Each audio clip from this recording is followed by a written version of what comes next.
Welcome to our YouTube channel dear Balaji classes by Anupam sir. मैं Anupam sir आपका अपने channel dear Balaji classes पर स्वागत करता हूं। क्या आप क्लास 12th में हैं? आपके फिजिक्स के प्रतिदिन के वीडियोस को देखना चाहिए। अगर आप चैनल पर नए हैं प्लीज़ सब्सक्राइब कर लीजिए और वीडियो को जितने भी लोग देख रहे हैं फटाफट एक बार मेरा विनम्र निवेदन है कि आप लोग फटाफट एक बार लाइक कर दीजिए। और अगर आपके पास कोई ग्रुप्स वगैरह कोचिंग्स आपके मित्र के नंबर्स व्हाट्सएप नंबर हो तो प्लीज़ उन पे फटाफट आप शेयर कर दीजिए। ठीक है, चलिए हम शुरू करते हैं, सेशन को स्टार्ट करते हैं।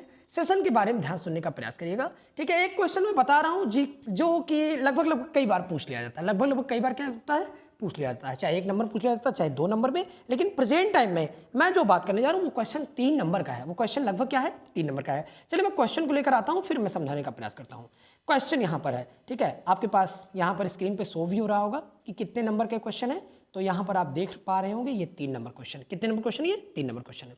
अच्छा, 1 मिनट में समझाने का अगर बताने का मैं प्रयास करूं तो यहाँ पर आपको सिंपल शब्दों में मैं बता सकता हूं कि यहाँ पर ये जो क्वेश्चन पूछ रहा है आपसे, ठीक है, आपसे पूछा है अपवाह वेग से आप क्या समझते हैं।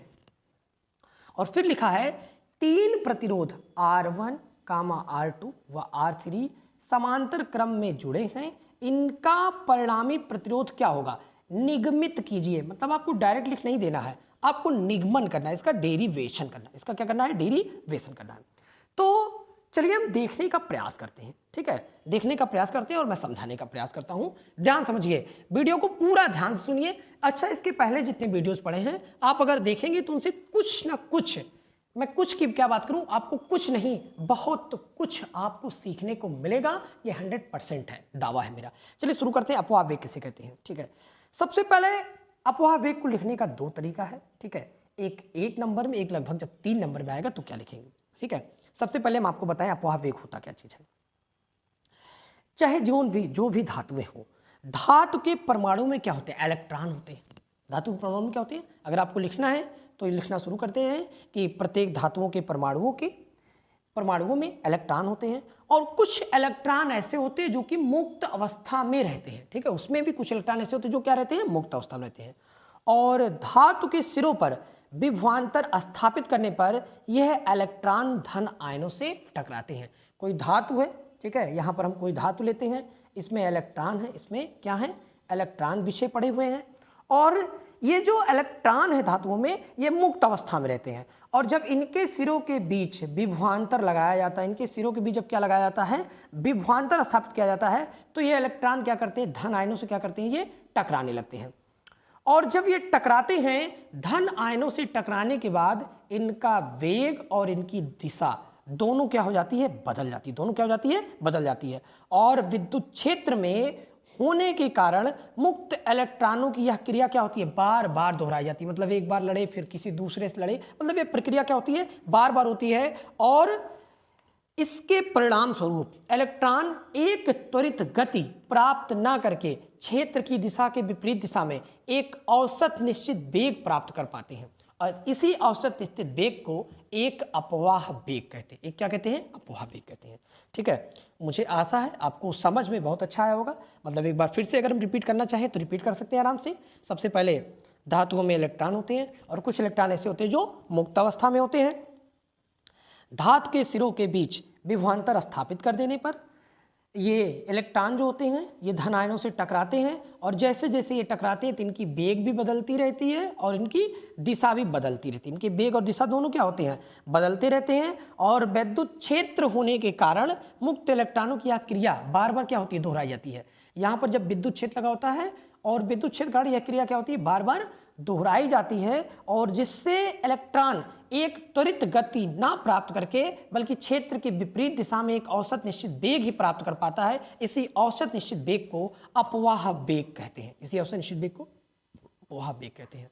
ठीक है, तो यहाँ पर है, आप इसको एक स्क्रीनशॉट ले सकते हैं। आराम से एक स्क्रीनशॉट यहाँ से लीजिए और यहाँ से लेने के बाद आप यहाँ से लीजिए, जिसे अपवाह वेग कहते हैं। अगर आपसे 1 नंबर में शॉर्ट आंसर में क्वेश्चन पूछेगा, ठीक है, तो यहीं से आप लिखना शुरू करिए। ठीक है, विद्युत क्षेत्र में या मुक्त इलेक्ट्रॉनों की यह प्रक्रिया बार बार दोहराई जाती है, यहीं से लिखना शुरू करेंगे। ठीक है, इलेक्ट्रॉनिक त्वरित गति, तो यहीं पर अपवाह वेग, ये 1 नंबर में आएगा। ठीक है, आगे आपको आगे आपको यहाँ पर और बताना है, मतलब आपको बताना है, एक क्वेश्चन और था इसी में एक क्वेश्चन और था, वो क्वेश्चन था इसी में है, 3 प्रतिरोध R1 R2 R3 समांतर क्रम में जुड़े हैं। कहाँ जुड़े हैं? समांतर। इनका परिणामी प्रतिरोध निगमित कीजिए। ठीक है, चलिए पहले फिगर को ध्यान समझ लीजिए। यहाँ पर ये फिगर बनाया गया है। फिगर में क्या क्या चीज़ है? 3 प्रतिरोध लगाए गए हैं, पहला R1, दूसरा R2, तीसरा R3, और यहाँ पर I धारा बह रही है, इसमें I1 जा रही है, इसमें I2 जा रही है, इसमें I3 जा रही है, और इनका विभवांतर क्या है? V है। मतलब इसमें विभवांतर एक समान है, बल्कि धारा क्या है? अलग अलग है। धारा क्या इसमें अलग है? ये समांतर क्रम में है। अगर ये श्रेणी क्रम में होता तो वहाँ पर विभवांतर अलग अलग होता और धारा क्या हो जाती है? वहाँ पर सेम हो जाती है। ठीक है, तो मुझे आशा है यहाँ ये फिगर आपको समझ में आया होगा। फिगर आप जरूर बना लेंगे जब भी आएगा आपको। ठीक है, चलिए हम इसका डेरिवेशन करवाते हैं। डेरिवेशन को ध्यान से देखने का प्रयास करिए जी। डेरिवेशन को ध्यान से देखिए। यहाँ पर चित्र में क्या लिखेंगे? चित्र में 3 प्रतिरोध R1, R2, R3, R1, R2, R3 समांतर क्रम में जोड़े गए हैं और उन्हें एक बैटरी से जोड़ा गया है जिसका विभव V वोल्ट है और प्रत्येक प्रतिरोध में बहने वाली धारा I1, I2 और क्या है? I3 है। तो यहाँ पर अगर हम पूछें कुल धारा क्या हो जाएगी, तो आप कहेंगे कि सर स्मॉल I बराबर हो जाएगा यहाँ पर I1, यहाँ पे हो जाएगा I1 प्लस हो जाएगा I2 और प्लस हो जाएगा आपका I3 हो जाएगा यहाँ पर। अच्छा चलिए कोई बात नहीं है। आप ओम के नियम से पढ़े होंगे, V बराबर क्या होता है? IR होता है। V बराबर क्या होता है? IR। अगर हम I बराबर पूछे यहाँ से तो I बराबर हो जाएगा V बटे R। अगर I1 बराबर पूछे तो V बटे R1 हो जाएगा। अगर I2 बराबर पूछें तो यहाँ हो जाएगा V बटे R2 हो जाएगा और I3 बराबर पूछें तो V बटे क्या हो जाएगा? R3 हो जाएगा। ठीक है, यहाँ तक हो गया, कोई दिक्कत यहाँ तक नहीं है। अब आराम से सिंपल शब्दों में I के स्थान पे आप V बटे R लिखिए बराबर यहाँ V बटे R1 प्लस V बटे R2 लिखिए प्लस V बटे R3 लिखिए और यहाँ से भी कॉमन इधर से ये सब भी जाएगा कट, यहाँ भी एक बचेगा, यहाँ भी, यहाँ भी, यहाँ भी, तो 1 बटे R बराबर आपको मिलेगा 1 बटे R1 प्लस 1 बटे R2 प्लस 1 बटे R3। ठीक है, तो यही क्या चीज़ है? हमारे समांतर श्रेणी क्रम संयोजन का सूत्र है। ठीक है, तो मुझे आशा है आपको ये चीज़ समझ में आया होगा। भी आप कॉमन कर लेंगे यहाँ पर। ठीक है, आराम से तब काटेंगे। ठीक है, मुझे आशा है ये चीज़ समझ में इतना तक आया है। चलिए आगे चलते हैं, आगे क्वेश्चन देखने का प्रयास करते हैं। ठीक है, क्वेश्चन नंबर ये क्लियर हो गया, क्या दिया गया है? आगे क्वेश्चन को ध्यान देखते हैं। यहाँ पर चलिए, अगर इसको आप करना चाहते हैं तो एक स्क्रीनशॉट आप ले सकते हैं इसका। ठीक है, यहाँ से वेरी गुड, एक स्क्रीनशॉट लीजिए यहाँ तक।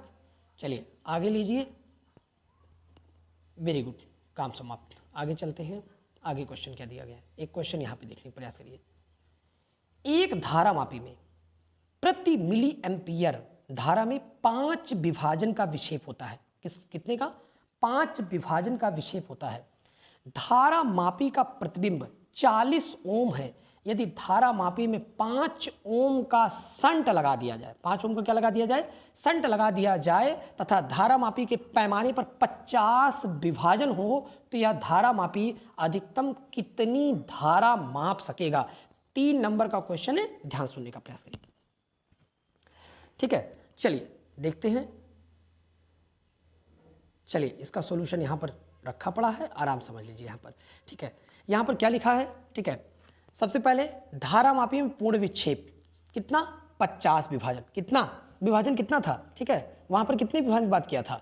तो वहाँ पर आपसे जो बात किया था वो 50 विभाजन की बात किया था। कितने विभाजन की? 50 विभाजन की। ठीक है, तो चलते हैं, देखते हैं आराम से। तो यहाँ पर धारा मापी में पूर्ण विक्षेप 50 विभाजन देने वाली धारा, तो यहाँ 50 विभाजन और बटे 5 विभाजन का विक्षेप भी होता है। कितने का विक्षेप होता है? 5 विभाजन का विक्षेप होता है। ध्यान देखिए यहाँ पर क्या दिया है? ठीक है, यहाँ पे दिया है 5 विभाजन का विक्षेप दिया है और 2 ओम का यहाँ पर शंट दिया है। धारा मापी का प्रतिबिंब 40 ओम है और धारा मापी पैमाने पर 50 विभाजन है। ठीक है, तो यहीं पर देखना है आगे आपको चल करके। ठीक है, तो ध्यान से देखने का प्रयास करिए यहाँ पे। तो यहाँ पे हो जाएगा आपका 50 विभाजन बटे 5 विभाजन बटे मिली एम्पियर। तो ये 5 से आपका जाएगा 5 दहम 50, 10 और मिली एम्पियर कहाँ चला ऊपर, विभाजन विभाजन कैंसिल, 10 मिली एम्पियर। अब यहाँ पर आई एस बराबर होता है यस बटे एस प्लस जी, और गुणे क्या होता है आई, धारा का मान। ठीक है, ये चीज़ होता है। और आई यहाँ पर कितना दिया गया है, ठीक है, आई आपको पता है कि नहीं पता है, चलिए आगे देखते हैं।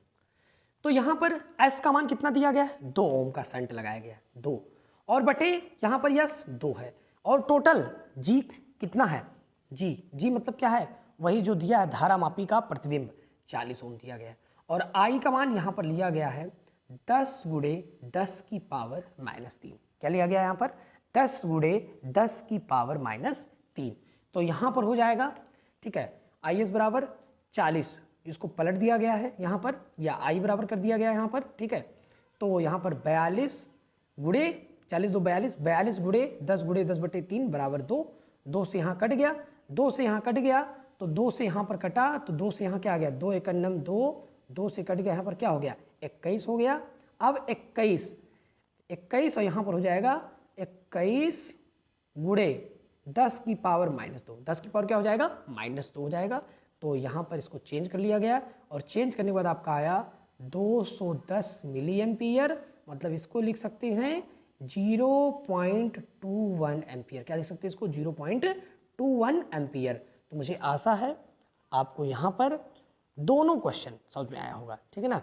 तो खंड दा का ये था, ये कौन सा था, ये खंड दा के क्वेश्चन थे, ठीक है, गा और क्वेश्चन नंबर घा। ठीक है, तो चलिए मिलते हैं आपसे नेक्स्ट क्वेश्चन में। ठीक है, वीडियो कैसा लगा, अगर अच्छा लगा प्लीज़ सब्सक्राइब कर दे, लाइक कर दे, अगर चैनल पर नए हो सब्सक्राइब कर ले।